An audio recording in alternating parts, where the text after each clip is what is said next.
Good morning, North America. Welcome to Church Talk TV. Lively talk about life, church, and church life. I'm your co-host, Dr. Bill Britton, and I'm joined, as usual, by my co-host, Dr. Kris Britton, and we're broadcasting from our studio in Columbia, Missouri, the heartland of America.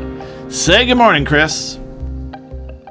Well, good morning, and welcome to Church Talk TV. Kris and Bill Britton here today to talk about holiday hospitality. Well, last week we started an interview that we got to do with Scott Musselman. He is the minister of Our Saviors Lutheran Church. I never get it right, in Jefferson City, Missouri. He's our hospitality guy with the Effective Church Group. Right, exactly. He's one of the partners in the Effective Church Group, and he is like the king of church hospitality. He sure is. 85% of his first-time visitors return again and again. That's an incredible number.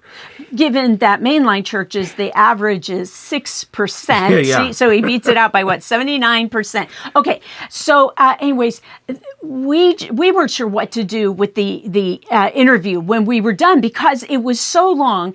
And we detailed great stuff. Oh my gosh, yeah. But we have a commitment to you, our viewers, to not run past 20 minutes. And so what we decided, not very often. Well, we try to come in really about 15 minutes. Yeah. But anyways, we're both for roast. But anyways, we're taking up our time now. And so we've created this into 2 interviews. And today's our second interview with Scott about holiday hospitality. About hospitality, and specifically in this episode, holiday hospitality. So we hope that you enjoy it as much as we do. Get a piece of paper, sit at your, don't sit at your laptop. Anyways, do whatever you have to do to write some notes and think about how can I apply this to my church. And so now we join the holiday hospitality interview already in progress. Enjoy. Which brings us really to, we've talked about hospitality in generally. Right. But when it comes to, as you say, not just Sunday, right? There's a big time season coming in front of us, the holidays, the big time of the year for the church. And so, Scott, will you talk a little bit about the uniqueness of holiday hospitality? Yeah. Right. And I think when we're saying hospitality for holidays, we're looking at, to a degree, Easter and particularly Christmas. And what's delightful about Christmas is that, let's get context. We live in a time when, as a democracy, we're voting not to do worship. Okay, that's the reality. So now what? Well, people during Christmas time, though, are the most likely they ever will be, the most amenable to considering spiritual kinds of experiences. And not only that our nature, it's in our cultural norm that we have cantatas and things like that or whatever. There are events that happen at the time of Christmas that a lot attend. We have a Christmas cantata always, and it's filled with all sorts of people I don't know because the community knows about it, they appreciate it. And so those are the kinds of things that we should really take advantage of, and not the least of which that if someone, as surveys have shown, is going to consider going to a worship service, that Christmas Eve is one. And so, as soon as we can, months in advance, we need to be preparing teams and preparing our kind of mindset. And I think, too, that it's one thing, it's delightful if someone comes to my church for the first time this upcoming Sunday, toward the end of October. All right. But there was some reason that led them there. On Christmas Eve, it might be that, the wife thinks I should go. Okay, I'm here because, I want to keep the wife happy. It's in my best interest. All right. But that means that for a lot of those folks that are coming to a cantata or some sort of Christmas event or even Christmas Eve, that they're probably more likely at the starting line of their spiritual journey. They're at step 1. And I think that we need to be preparing ourselves then accordingly. How do I present the gospel, my hospitality, that will help these people feel comfortable? What are their concerns? Yeah, you might even, hopefully we've got a couple of friends, a couple of people that we know that don't go to church for whatever reason, and we ask them, go to worship, if you're going to go to this event, our cantata, whatever, what would be your concerns? And to address those kinds of things so that you're ready to do your best in that perspective. And to be honest with people, at least I think it's important that I do this now with online folks too, because they're pretty anonymous, but it's like we need to have some sort of connection card, some sort of way for getting contact information. That's true for every event, every Sunday, whatever it might be, but especially so for these Christmas time events. And you need to somehow encourage people. You need to give them a little carrot, some incentive, because otherwise, I would be like that. I go, well, why should I give you my email address or, really my cell phone number? That's kind of serious if I do that. Why would I do that? Well, okay. One thing I've done for years that has been really effective, has worked nicely, is that for our Christmas time events, I say, hey, folks, I'd love to have your information. We're going to use it in any way that you don't want me to. I won't use it inappropriately. My job as a pastor is to help you take a next step of faith. I can't do that if I can't somehow connect with you via phone, text, or email, whatever it is that you're willing to share with me. I will use that. But then give them a little bit of an incentive. And what we've done, I've always purchased through the church a really nice nativity set. And that's sitting out there right in the foyer as people come in. And I say, hey, you might have noticed it was out there. It garners attention. People will peek at something like that. And on Christmas Day, and it is that, we'll pick out one of the connection cards. And as long as you're a local person, I will deliver it to you at your house on Christmas Day, kind of like Santa. And I love it. I feel like, Publishers Clearinghouse showing up. Hi. And if they don't know me, I'm Pastor Scott. You came to one of our events and maybe you don't remember, but you filled out this card and you won.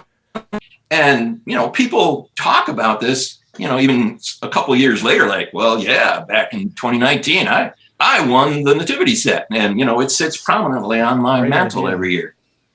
Things like that. So I think some sort of special gift, but also to recognize that anyone who's a true guest, as you identify, Bill, you need to say that they will get some sort of gift as well, and that you follow up with them in a ready fashion. My favorite, I'm a Max Lucado fan, so I always give people his daily devotional, but whatever for people, so that hopefully you can write something with it. Hopefully it's something that people will keep using, that doesn't just like die as a plant after 2 weeks or something, but something that might stick with and return to. And when they open up like this book, they go, well, yeah, maybe it's 6 months later and they've been reading it every day. And I go, hey, maybe go check out that church again, because I really appreciate that book and whatever. So from that perspective, then, that we talk about this as a firm too quite a bit, to help people then to have the next step. So it's great. They showed up. It's huge for a lot of them. This was a scary step, but hopefully our hospitality and we didn't embarrass them, but rather we helped them feel loved and kind of ushered into an initial sense of the body of Christ, faith community. So now what's next? I just kind of say, hey, it was great that people showed up. We'll see you maybe again next Christmas. Doesn't quite cut it if we're really about helping people take a next step of spiritual faith. So we kind of talk about it as the discipleship pipeline, a funnel sort of perspective that we have, lots of different kinds of events that you can use as introductory ministries that people can just check out who you are, get to meet you, get to know some folks.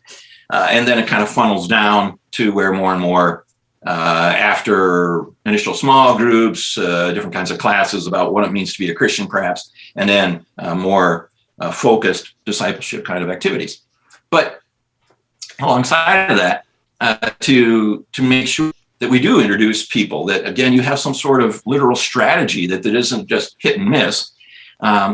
This has been forever. We know the kind of figure like, unless people get, say, 6 friends in the congregation in the next 6 months, one way or another, they're going away. They just will. It doesn't make a difference how great your preaching is, how great your programs are. If they don't have friends, if they don't feel that community, they're just going away. So how are you going to do that? What's your strategy for that? How are you connecting people up that have kind of similar interests or whatever it might be? Those are integral. And finally, if you are the preacher, well, this is the great opportunity then at your Christmas events to say, hey, during January, we're going to have this preaching series on Sundays. And hopefully, in the spirit of Jesus, it's something that, as he would have done, was like eating lunch with the sinners and the tax collectors, i.e., a sermon series that speaks to people who are at that step one of faith. These days, unfortunately, there's a lot of people that go to church that aren't much beyond step one, so it'll be fine for them too. That's the whole kind of point, and particularly from our firm that we feel keenly about discipleship. Right. We're told to go disciples. How do we help people on language always take that next step wherever they're at?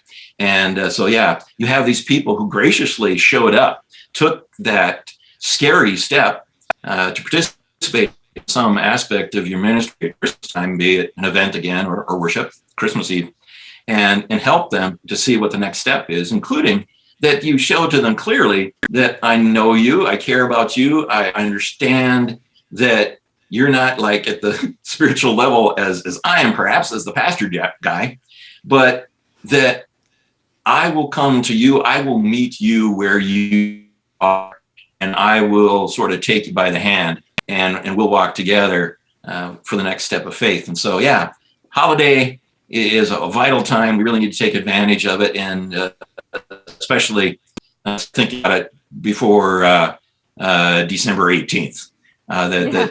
This is now the middle of October, and it probably would have been great if you started back in July, but today's the good day. Go for it. It is. Yay. Yeah, Scott, thank you so Scott, much. Thank you. We're totally out of time. We are so but totally. I want to real quick just point you, if you're interested in learning more about hospitality, that you check out churchhospitality.us.